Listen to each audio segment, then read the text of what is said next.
Alright guys, as you guys probably can't hear me because the Bluetooth's turned off.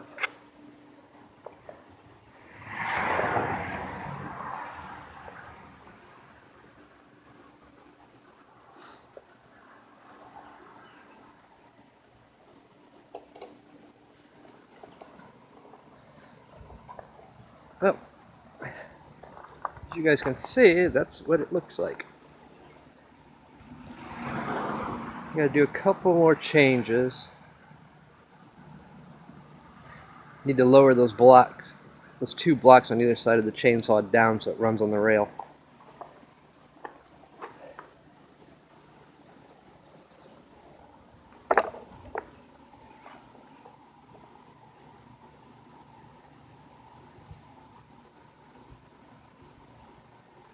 But other than that, this thing should be good to go. We'll finish it up tomorrow afternoon and give it a try.